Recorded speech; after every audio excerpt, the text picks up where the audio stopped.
Hey, we're back. It's me, Jeff Johnson. It's me, Claude here. How's everybody? I hope you all are enjoying film as much as you know. We love film. So we're going to talk about what we love, which is film. But in this case, we're covering film that was actually a HBO series. And the HBO series we're covering is Watchmen. But you know how we do. We're not going to limit ourselves to staying on one topic. But yeah, we definitely want to talk about Watchmen, the TV series, because it struck both of our fancy. And then I told Claude he had to get through it right away, and we hadn't talked about it yet. And there's so much to unpack with this TV series that we thought we'd cover it. It's a 2019 HBO series. Regina King, who has become all things television in the late 2010s, 19s. She's just been dominating television series, one television series after another. So for HBO to do a TV series after the 2009 motion picture based off of the, let me get it right, the 1985, certainly the book is about 1985, let me get it straight, the 1985 landmark graphic novel Watchmen was just like, I just had to see what it was that they were doing. I had no idea what to expect, and it didn't disappoint. Just an amazing new storyline that happens to stand on top of or remind you of or make reference to the previous work, but really completely stands alone by itself. And as the time of us talking here, you know, I've heard rumor, I didn't do any extra research, but I heard rumor that that there wasn't going to be a season 2, that there was going to be a single series. And when I first heard that rumor, I said, that's fine. That's fine. This is maybe more a mini series or a standalone extended feature than anything else. This Watchmen HBO thing stands alone all by itself. Even though it's, I have to look it up. I think it's 8 episodes. Was it 10? It may have been. I think it may have been 10. I want to say 9, but I don't know for sure. And probably yeah. But the whole thing about it is it stands completely alone by itself. And if they didn't do anything else with this, if they didn't have a season 2, I'm almost like that really doesn't matter. You know, this thing told its complete story. And it's something we've talked about before, Claude. You know, we're in an era now where just very, very high production values, very high quality, very incredibly cast, well-directed, well-written stories are being sent straight to television, being made originally for television and streaming services. And this is one of those examples. And it really blurs the lines of this concept of the miniseries. You know, the miniseries was the epic television high-end. I'm gonna stop making my chair squeak here, ladies and gentlemen. Like that, like that squeakiness. But you can tell I'm excited because my chair's squeaking. The pinnacle of television back in the 70s was they would put high production values in. They'd do a 6-part miniseries or a 7-part miniseries. One greatest miniseries of all time was, of course, many nights, of course, and that was Roots. And for years, Roots was in the top 10 most watched television of all time. Television, as you know, in the top 10 is always 4 Super Bowls. Some combination of Super Bowls is in the top 10 of all time. And then Roots, and then a few other things. So anyway, miniseries concept was the biggest thing on TV. Now with the streaming wars, there's so much money being thrown at it. The production values are so high. The quality is so incredible. This is one of those. This is one of those. Claude, let me let you get in and. Yeah, no, you hit on a couple of things that I was thinking about. Yeah, number one, I mean, when I heard that this was going to be, I guess the guy's name is Damon Lindelof, that this was going to be the only season that he was going to make. I was honestly, I sort of remembered the feeling I had after I saw the movie Night of the Hunter, and I went to check to see if Charles Lofton directed another movie, and there was no other movie that he directed. And I was, you're sort of like, could you follow these characters? Yes, you can, but the story I think was so tight and so amazing and so profound that I am, if I am fine if there's never ever another season, because to me, I I enjoy I enjoy this season of a TV show, just as much as I enjoyed, Night of the Hunter as a single movie. So if this is, in terms of him dealing with this story, um, I am fine if they don't make another one. I mean, because there were just a lot of amazing feats. First of all, the uh, uh, Alan Moore he sort of was trying to sort of in a way push the boundaries in terms of telling certain comic book stories.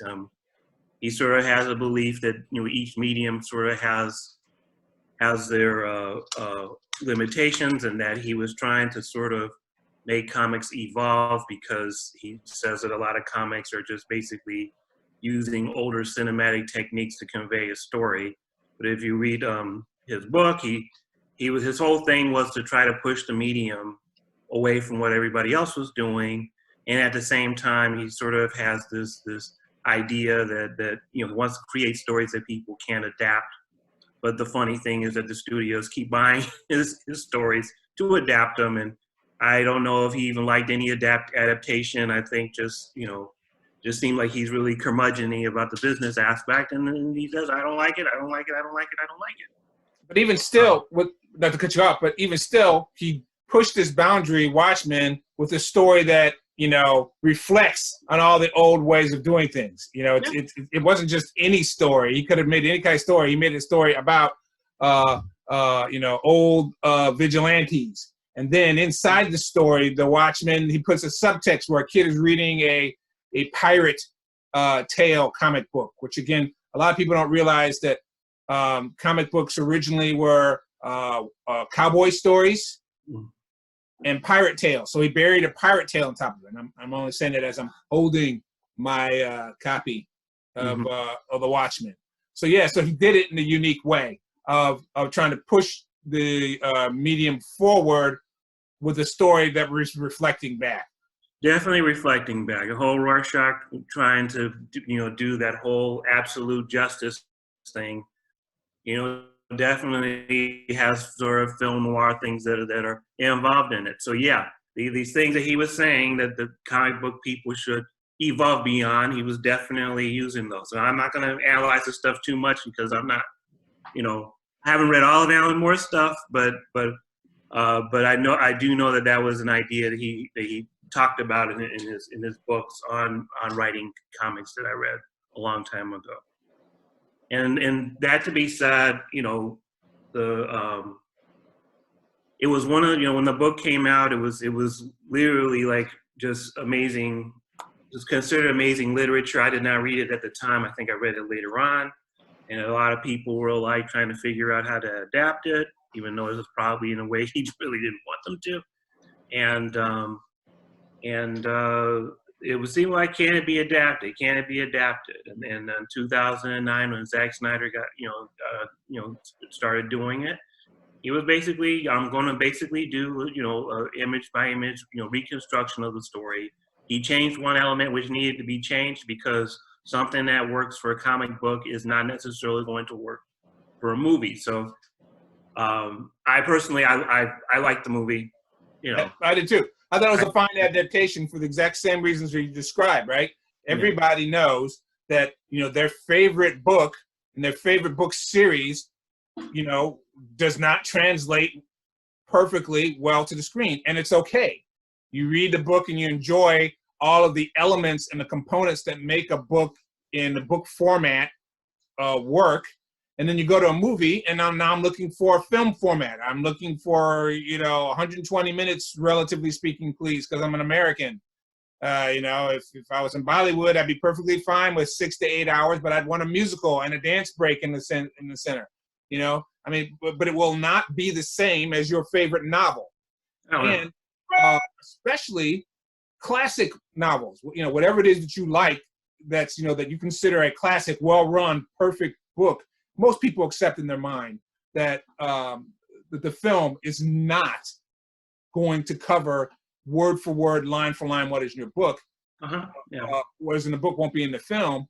But when they are able to be true to the book, or cover as many things, and then the things that they change are just those things that make it an excellent film versus an excellent book, I consider that actually, a high praise for the creators.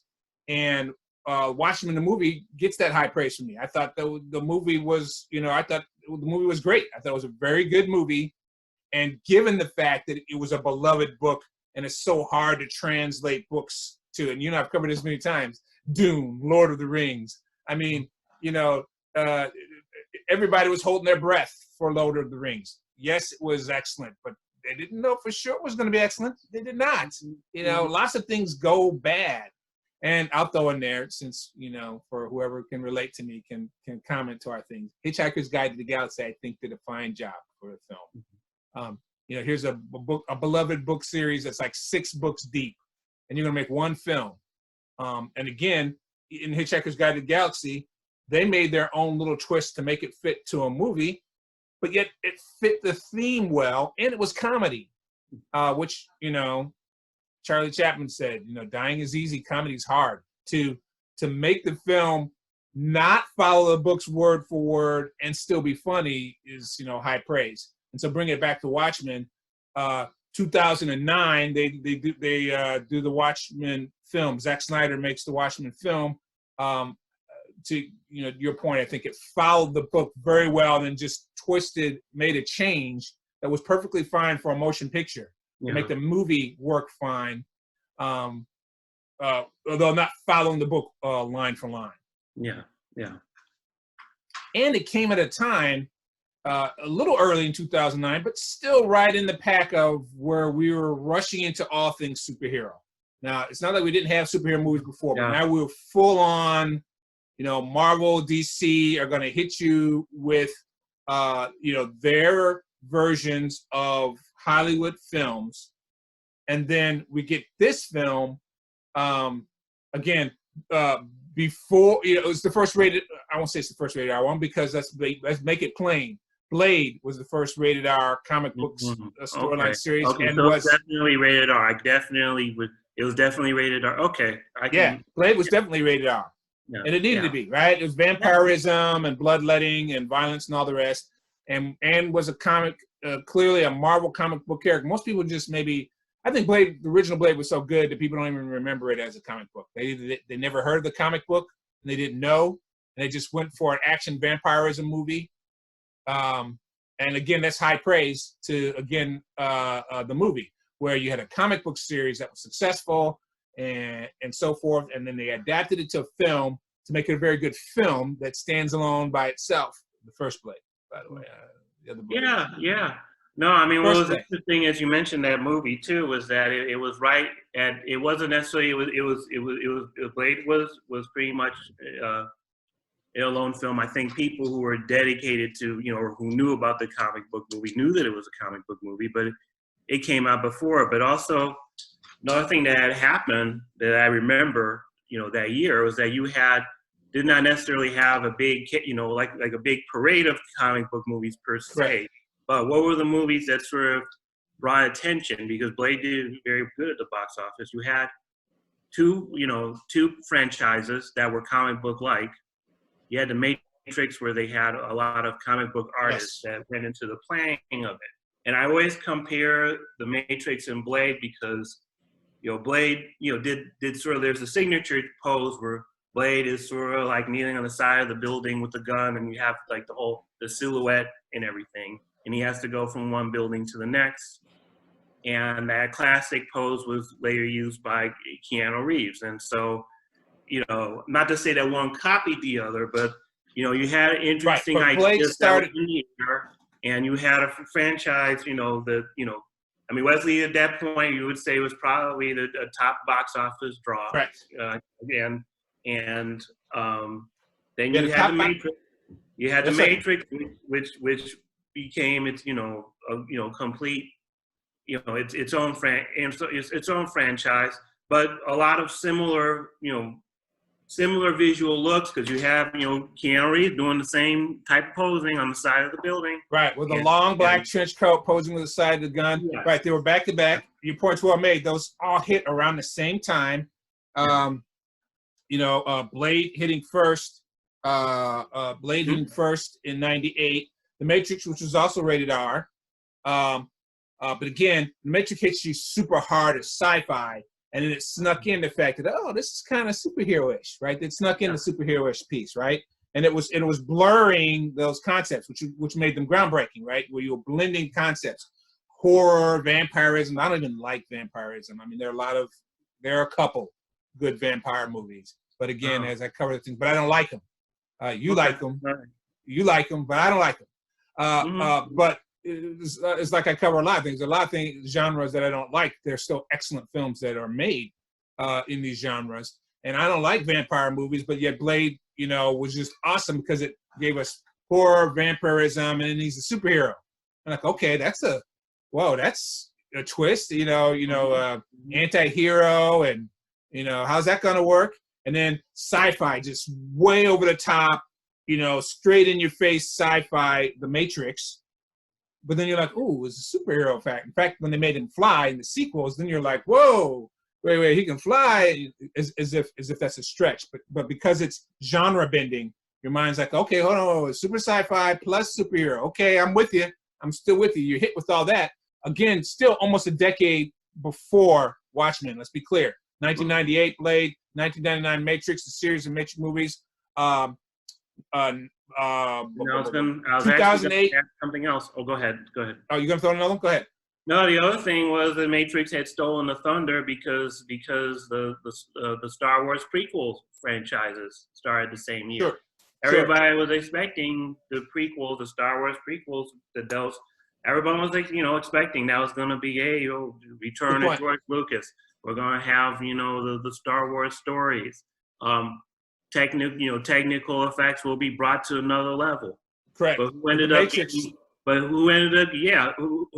being the Matrix groundbreaker? I mean, who ended up being the effective groundbreaker was the Matrix and Matrix stole some of the thunder because they did it in so many clever ways. Yeah. I mean, you know how we do. Now we're on the Matrix. Okay. And we got to give the Matrix its due. Let's just be clear when we talk about they were just giving you all a full course meal, right? They were blending genres together. Hit sci-fi, just way you're in an alternate universe, Matrix and computers and stuff like that. But then they gave you just ridiculous over the top action film. That was the first Matrix, not superhero. It was ridiculous gunplay, guns just shooting like crazy. Get your gun on. Right. So that was that blending of things of just over the top gunplay action movie. So a super high action, which and rated R, and really it wasn't rated R for anything else. I don't think they even cursed in the heart of the film, and there was no sex until the third film. No, it was rated R for straight ahead gunplay and action and violence. You did, yeah. But then the second movie came out, and then there was some rated R stuff happening with that. Then they gave you some rated R stuff. But my point is, the first one was rated R. Yeah, no, I got you. Because a straight ahead, super high intensity action. That's back to your point. That in many ways, to be fair to Lucas, because we love him, but he couldn't compete, and it was okay because it was rated R. It was like this is your family time, and boy, did he go family time with 1, 2, and 3. We're not going. I will not unpack Star Wars Episode 1. Let me count the ways how I hate thee. Right, but he went Disney and hadn't even sold out to Disney yet. Okay, but that's fine. Well, that film was there. With the exception of the third movie. Now, the third movie that was not. Oh yeah. No, I'm still on Episode 1. Third movie. All right. Star Wars shall be unpacked at another time. But back to your point though about where did these things hit, Blade, rated R, martial arts action, superhero. He was clearly a superhero, but yet it was, spooky vampirism. All that is different. Why does that relate to Watchmen? Here comes Watchmen. We just get Iron Man, which everyone lost their mind over the first Iron Man. I liked the first Iron Man.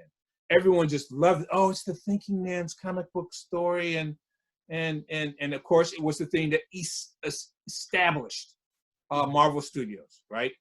Marvel Studios launched themselves based off of B-level and sometimes C-level comic heroes. They did not have the top characters because they'd already been doled out, including Blade. Blade wasn't a top-level character, but I'm just saying they'd already given out all of their top characters plus Blade. Blade was a C-level character 10 years prior and already was a huge smash success. They didn't have any other heroes left to put out there. Well, let's go with Iron Man. I mean, he's not at the bottom of the tier, but he's the highest ranking dude that we haven't given away yet. And let's hit him with, Robert Downey Jr., and let's hit him with big-time actors and actresses. Let's take it seriously. And everyone lost their minds and said, this is the greatest thing I've ever seen. Iron Man, oh, I love it. And then 1 year later, Watchmen. And Watchmen, again, rated R again. Back to saying, no, not children's comic book. Not for kids. And the way they filmed, it had violence and sex and gross violence. And the comic book is grosser than that. It's more disgusting violence. More graphic. I don't say disgusting violence. Graphic violence. Grown folk. Even though it's covering comic book superhero stuff, it's not for children. Yeah. We're in a whole new era. We'll have to cover on a whole nother show about how George Carlin's 7 words you can't say on television is a comedy routine that doesn't apply anymore. No one can laugh at that because he says 7 things you can't say on television is down to 2. They can say it all now. But in the past, the only way you're going to watch Watchmen with your children was when it shows up on regular television because it's not for children. It's for grown folk. And bring it back to our Watchmen review, which is we got to come all the way back. We got to come all the way back from here. A different show. We got to come all the way back from here. This was the first one, and we're just trying to help you understand how groundbreaking this was, I guess, to our audience. And I'll go quickly just how groundbreaking it is to me and tie it directly to our show, if that's cool with you. You can always go back. Yep. First, this was groundbreaking because I really wasn't aware of the literary genre of graphic novel. I had heard of The Dark Knight. Don't take away my card. Still haven't read it. I heard of Teenage Mutant Ninja Turtles. Also didn't read it. And then my brother told me about Watchmen. He's like, oh, you got to read it. He said this, falls under that category of how there are certain books, that they have to be read, Wuthering Heights, and these are classicals for their type of book. And then he said Watchmen is a classic for its type. For a graphic novel, this is basic reading. That's what he told me. And so I read it, and I went through it, and I was like, oh. I mean, you flip, they're talking about superheroes. What's the difference? It's a comic book. It's just thicker.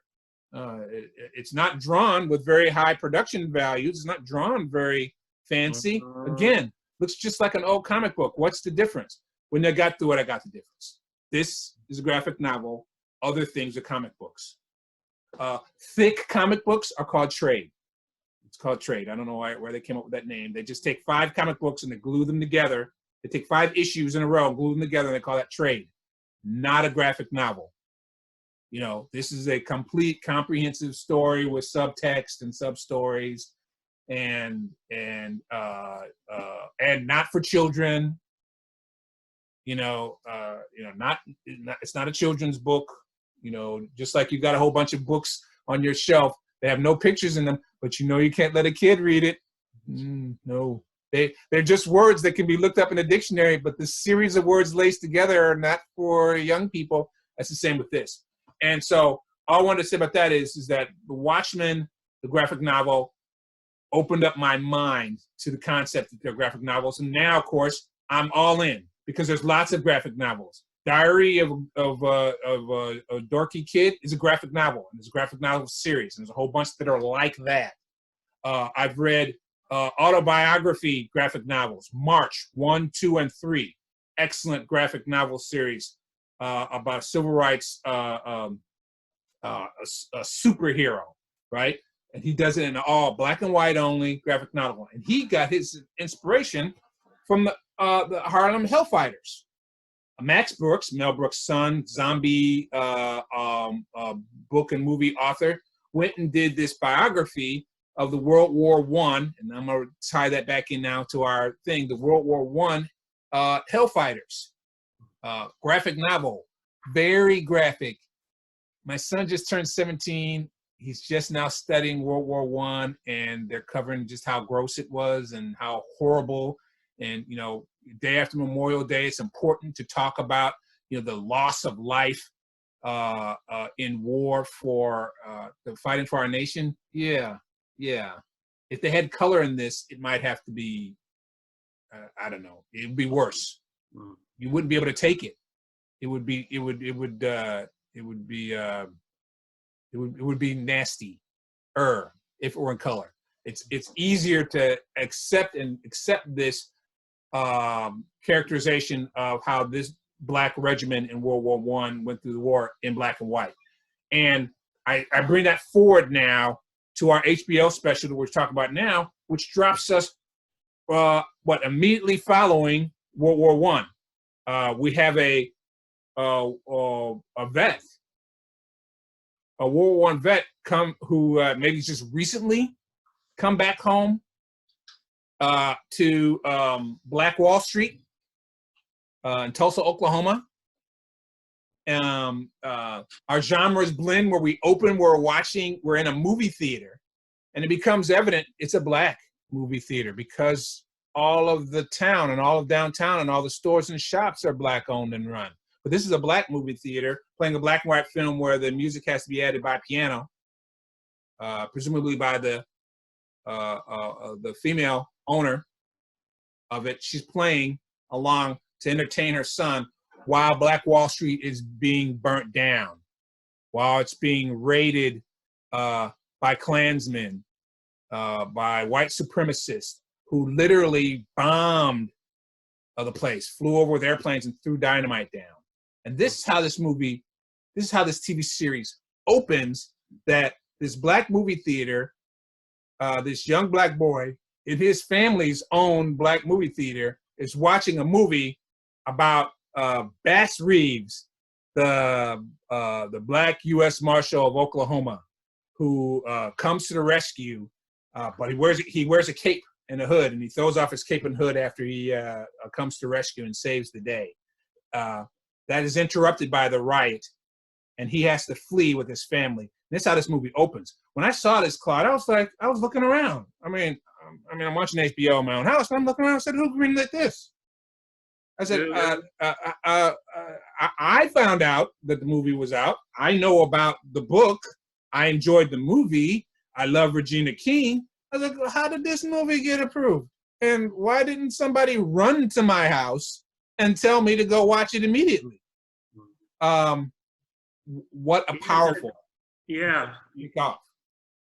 Yeah, because even, because when you see the black and white part, you think about the movie that sort of has been the cinematic landmark of American cinema. I immediately think about, Birth of a Nation, where you see somebody with a hood chasing somebody. And the whole idea that the whole reversal that they did, I was like, oh my God.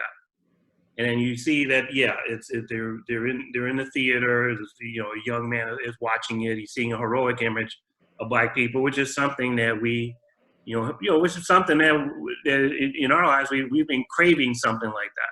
Correct. For such a long, such a long time, and then whereas in the Watchmen comic book they create this alternate reality, but actually starting out with a real historical event that occurred. Correct. And I'm gonna, it was absolutely, they hooked me in immediately. Yes. And to me, this was like so relevant. I was actually going to try to take a look at a few, a few episodes before the review. It's And worth watching again. definitely, For everybody within the sound of our voice, this came out in 2019. We didn't know we were going to have a global pandemic in the first quarter of 2020, and now everyone's wearing masks. Watch it again now. yeah. Now that everyone in the world has to wear a mask, watch this TV series again. Yeah, because tell me how you feel about it. You know what? And that's exactly right, because I said this is going to be one of these things. This is one other reason why this could only, this just one season. I'd be happy, because this is definitely a drop the mic. Because you had alluded a number of times to the whole concept of wearing masks, what was happening in France in terms of difference between a mask and a burqa. But what also, I could not watch the first episode because when I was reading, when I was looking at the history of when this happened, and it actually happened on Memorial Day, and I'm thinking to myself, damn, this past Memorial Day, we've had basically two incidents that happened that involved, just racism. Well, one I'm talking about was in New York. This young African American man was bird watching in an area where bird watchers go. This young white lady had a dog. The dog was off the leash, and he basically just told this woman, you need to have your dog on the leash. That's what the law is. That's what the laws are in that part of the park. And he's taping her. He's on the phone recording her the whole time. So we see in real time, this woman. Apparently, they had probably a little bit of a back and forth. But she did this whole business of well, you know what? I am going to call 911, and I'm going to tell the police that you threatened my life. So, and believe it or not, in 1921, the thing that caused the riot was the fact that a woman who was working at a building claimed that she was assaulted by by a black man. So this was just bringing it back to me because again, now 99 years later, on the same holiday, right? How much is better? Yeah, it's not any better. And in fact, what's crazy is that we see the woman saying that she's going to do it, calls on the phone, and the guy basically records the whole thing. So we see in real time how this woman manufactured this lie, which can happening in any part of this country, especially now. That it could become a nuclear choice in terms of what's going to happen to that man. That man could have been killed. Luckily, nothing happened. The police investigated, and they found out basically that there weren't any charges filed. But there's 1,000,001 ways that this could have gone wrong. Could have gone bad. And so and only because of certain elements, like the technology of readily available cameras. All of these elements, that are currently now, that are still in our whack circumstance that we're living in now, but yet the whole, the racial tension and the race baiting and the use to throw violence against black people still exist today. Again, back to why watching this series is so significant is because so many of those elements are either presented there or twisted and placed on their head. If the original Watchmen was excellent because it took old comic book stories and then twisted the stories and stood them on their head, like you mentioned, because Alan Moore wanted to move comics forward and be groundbreaking. Starting with, original book also started with reality, bad reality, and then twisted it into an alternate future. That bad reality was Richard Nixon in the original book and movie, a bad reality. And then it twisted it to the future and said, what if Richard Nixon had Superman to help him with Vietnam War? Well, then he would never leave office. He pushed to get a third term. He'd still be around in 1985. That's the dystopian future of that original book, a bad circumstance that was real, known as Richard Nixon, and then it gets a dystopian twist and moves forward, which is the rest of the first Watchmen book. Okay, this is only difference because it's black. Mm-hmm. It's black. Yeah. The real part was a real Wall Street in Tulsa, Oklahoma. And the real part was there was a real horrible tragedy when white people jumped up and decided they weren't going to have black people having their own town anymore and riot and tear and murder and terrorize and kill. That was the real thing. And then what was the twist going forward to the future is, it's not even a twist. It's too much of a reality. Those folks are still around as we move forward to this future time frame. And then what makes the series so awesome, just like Moore does all sorts of twists of saying, you know, what is it like? What if we really had one of the persons really was a superhero, not just mass vigilantes, but one of them really had superpowers? Then what would happen? What would happen to the old vigilantes that had masks? That was the old book. This new one is, let's twist this all up. What if these white supremacists, these want to carry guns all the time? It's 2020, and folks are white people are able to yell at police officers while carrying assault rifles. Black people are getting shot dead because false accusations like that woman in the park, or just because more recently white people decided they thought a black man who was jogging, they claim their excuse for shooting him is that they considered him to be a person who was home invading, who was really trespassing, and they chased him down and shot him. So, you know, how much of it? That was their story. That was the story that they're using to get away with. Yeah. How much of a twist is it? It's really worth watching the show to see all these twists that where police become forced to wear masks, and then police are now being treated as vigilantes. It makes you twist the whole concept of, you know, we live in a time now that even though all this violence, including police brutality, is being exerted against unarmed Black women and men, but yet we still have people talking about making statements that police forces are under attack. Our President of the United States said that, and the police officers union said, yeah, I'm coming in to help defend police because they're so much under attack now. You know, no, they're not under attack now. But watching this movie just twists everything on its head. It even has the white supremacist is driving an electric beat-up pickup truck. I mean, everything is thrown on its head. Everything is twisted on its head. You see an old beat-up pickup truck driving down a country road, and he looks down to check his battery power. It's a battery power. It's an electric car. And he's bumping hip-hop music. The white supremacist is bumping hip-hop music. That's kind of a twist.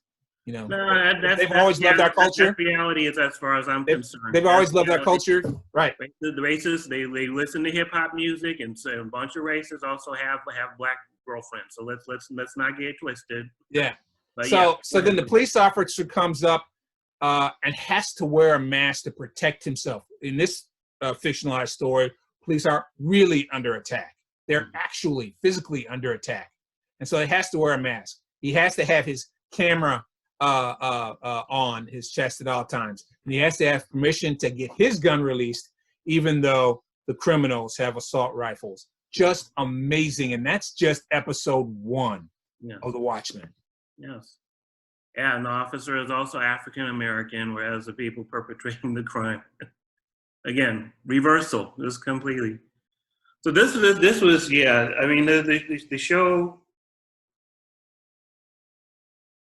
I mean, it was just, can't get over how amazing the show is, and for having this amazing, you know, this vision. And as you pointed out, as we're going through current event and things that are happening now, the COVID and who we have as a president, this was just, you know, it, like what did they say? It was history etched in lightning. That's what that president said about Birth of a Nation. Well, this is what this is for real.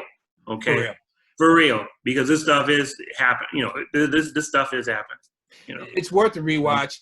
It's full of plot twists. The biggest plot twist, which I won't spoil, but I will let you know that the reason why it will be a plot twist to you is because so many things are turned on their heads. The other things, the plot twists that hit you, you just won't be prepared for them, because you, plural, those in the sound of my voice, Black, white. If you're an American, you have already been Americanized, brainwashed. You can't fix that. And so when they give you a plot twist, you'll recognize it. You'll be like, oh, I didn't see that coming. Why didn't you see that coming? Yeah. Why didn't you see that coming? Because you've been brainwashed here in America. That's why. Yeah. But you've been inculcated that there's no way that you could expect the way this story is going to go, and then it goes that way, and you're like, oh wow, that's a surprise. No, it's only a surprise because of the way you're conditioned here. It's not a surprise, say, for example, if it were in this original book, then it wouldn't be as much of a surprise. Lots of good twists. It really does stand up as a single thread story, even as it's multi-episode. What a nice surprise to have Don Johnson in there. Oh man, yes. I don't know how to say that. I'm old school enough. We're Miami Vice lovers, Yeah. I'll go this far. I always like Don Johnson because, we like Miami Vice. It's awesome to see Don Johnson again. It's awesome to see him in this kind of role. It's the same awesome to see them. Is it a spoiler to say it's the same kind of awesome to see him in this as he was in Django? I'll say no more. Okay, well, they did that with both of they. You know what? They did that with both of the '80s stars because Louis Gossett Jr. is in here too. Yes, yes. And here you have a pivotal moment in the first episode where two things you don't expect to happen happened, and they're by two people who you at least expect to do what they did. Yes, and I don't want to say too much. Just keep in mind, But thank you for bringing that up. We already mentioned the cast is awesome. Yeah. And so thank you for covering, Lou Scott Jr. Of course, him being in that is an awesome throwback. Mm-hmm. Don Johnson got his, Lou Scott Jr. got his Oscar, and then that's it. The whole Oscar, the Oscar jinx. Oscar curse, yes, yeah. But however, he's in this. Another Oscar winner, awesome. though. Folks, another Oscar winner. Ladies and gentlemen, I have. Yes. I'm also, I always like to say everybody's a geek of some kind, and many people are geeks in multiple ways, and that's a good thing, by the way, because a geek is a person who's very passionate about a specific thing, and they would never do something that was not true to the thing that they had a passion about. Just like, baseball people think, I'm a sports guy, so I'm not a geek. No. Do you see all the numbers that there are in baseball that no one cares about except you? And you can rattle them off, and you got all these stats about your favorite player, and you got all these numbers, and no one cares about those numbers except you, baseball geeks. And there's basketball geeks, and of course, I'm 5 different kinds of geek, and one of them is genealogy geek, right? So, okay. Skip Gates is in this series. What? Mm-hmm. Yeah. Doing what? Giving you your family tree history? Wow. Yeah. It's Jeff Johnson geek heaven mostly, this film. I won't say they made it entirely for me because it's that good that there's got to be stuff in there that's for you. There are a lot of deep, challenging pieces of art, for example, that may be hard watches or hard reads.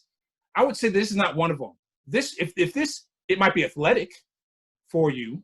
If you're watching this and you're just like, well, I never knew about Black Wall Street. Is that true? And I don't get this, and I don't understand why will you have a Black female lead character? That's not getting me excited. Then it's not a hard read. If some books they say are hard reads or some pieces of art are hard watches, this is not a hard watch. It might be athletic for you. It might actually make you work both your mind and your what else is for culture? If mind is for thinking, what's for culture? Your soul. It might work your soul. You might get a little soul exercise. Yeah, you might get a little soul exercise if you do some soul searching with it. You might do that. But if you just want to just straightforward action, science fiction, cop, detective, comic book, yeah, it meets all those criteria just on that level, and you can just be oblivious and you can let all these things float over your head that you can't see any relationship between this and which of course would make a loss, right? Because the power of science fiction is to tell a human story in a unique way. That's the whole point of science fiction. That's what Mr. Spock is, right? What's it like to be a human? What it's like to have emotions? Well, give you a person who has sworn himself to be just logical. And then what's data? What's it like to be a human? Give you someone who's a robot who wishes he was a human. That's what science fiction does for you. If you miss that, therefore, watching this movie, and you can't for a second say, what's it like to be Black in America? And where might this stuff go if we don't rein it in? How bad might it get if we don't get under control? If you miss all that, then you essentially miss all the power of what fiction and science fiction can do for you. Yeah, I'm not gonna say that all science fiction does it, but I think the best ones do. Best ones, for sure. That to me, is for sure. And I think that yeah, no, I don't think, I think just looking, I think definitely it's something like, again, that's one of these works that is going to make one better.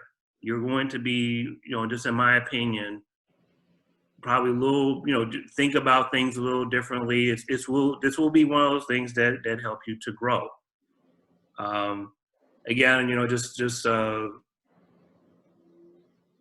in terms of, again, we talked a little bit about recent events. There are going to be things that are going to really, really, really hit a lot closer than if you had seen this months ago. But yes. I think it's one of those things that's gonna be worth it. And I am sure, I am sure that in history, this is definitely going to it's going to be something that's studied and looked back on. I don't think that this to me just wasn't just revolutionary in terms of telling a story. It was evolutionary in terms of adapting a comic book. Yes. Taking the whole idea of the mask and just sort of like what is a hero? What are the masks that we really just taking that what's the relationship of masks in the first place? Right? Like Marvel, again, love all the Marvel series, but Marvel decided let's do realistic superheroes, meaning Hawkeye wearing that pointy-eared green mask that he wears in the comic books, and Scarlet Witch sure isn't wearing that pointy red thing with the high red boots and the red cape, and she's not wearing those clothes. Yeah. And, we're going to make them look realistic. And Falcon is not going to have that ridiculous bar that goes across his eyebrows, and right? We're gonna make him look like a military uniform, and we're gonna make it realistic masks. Realistic masks, right? That's a choice that they made artistically. Watchmen, both the original book talks about what does it mean to be a vigilante and be a masked hero and be a hooded hero. And then for you to make another movie, a television series that pushes it further and says, oh no, we're gonna go further than that. Yeah, go further than that. It feels more grounded because most of the characters aren't necessarily people with super gifted powers, but people who have decided that this is what they're going to do. Do we have incredibly gifted in people magic? We do. We have some, but the story is being carried on the back of ordinary people who are either doing things for good, for bad, and So again, redefining a comic book story by not focusing on superpowered characters beings, or or masked heroes, because it totally twists the mask. Cursed or blessed with superpower. Right, correct. It just takes it to another level, and so. Do you think we like Watchmen, the TV series? Yes. Find a way to watch it. Find a way to watch it again. And dare we say, enjoy it while being thoughtful about it? Can you do that? Can you do that for us? Okay. Can you think about all the things that it pulls into? My goodness. Look up some of the things that makes allusions to, because of course it's fictional, but the whole point is it's fictional. That's pulling your mind to start thinking about other things. And so you might say, well, wow, that would make me explore some things that are actually real. Just as sure as the things that. Let me try this. Just as Arthur C. Clarke's big thing was that he wanted to do science fact, right? He did science fiction stories, but he heavily researched them, and he tried to put as much of what we knew was possible, what was about to be out there, and then he would take it to a further extent. That was his whole thing about his science fiction, right? This, in many ways, is like superhero fact. If Arthur C. Clarke did science fiction, he did science fact. This is superhero fact. And social fact. Yeah. Real social issues, real social drama, trauma and then projecting them fictionally. Yeah. Yes. forward. I mean, and how the drama has affected people generationally, which is another thing that has been a big Yes. issue now. Boy, does it get multi-generational. Oh, Which we boy. won't spoil. Yeah. It gets crazy multi-generational, Yeah. this storyline. Yeah. For multiple of the characters, for the antagonists and the protagonists. Yeah, just one more thing. Another Academy Award winner, Jeremy Irons, and I don't think anyone expected to see him in a TV show, let alone a superhero TV show. There's more things you don't expect to see. Correct. And you know, it's just I just can't get over that. You know, this was. I mean, just in terms of TV, this was just an incredible present, not just for Yeah, just for TV. This took it to another level. It took it to another level. It's hard to imagine that anybody could watch this and say, "Oh, I expected that." No, No, you didn't. Yeah. You did not. You did No, not expect that. Yeah. You're gonna. Wow. Did you not expect that? One scene, one episode after the other. There's no way you could say that was the case. If that's all you're looking for, Yeah. You definitely did not expect what they're going to put on there, and then you'll enjoy it. Watchmen, HBO series. Watch it. Let us know what you think. I'm Jeff Johnson. Claude Fates here. Talk to you guys next time.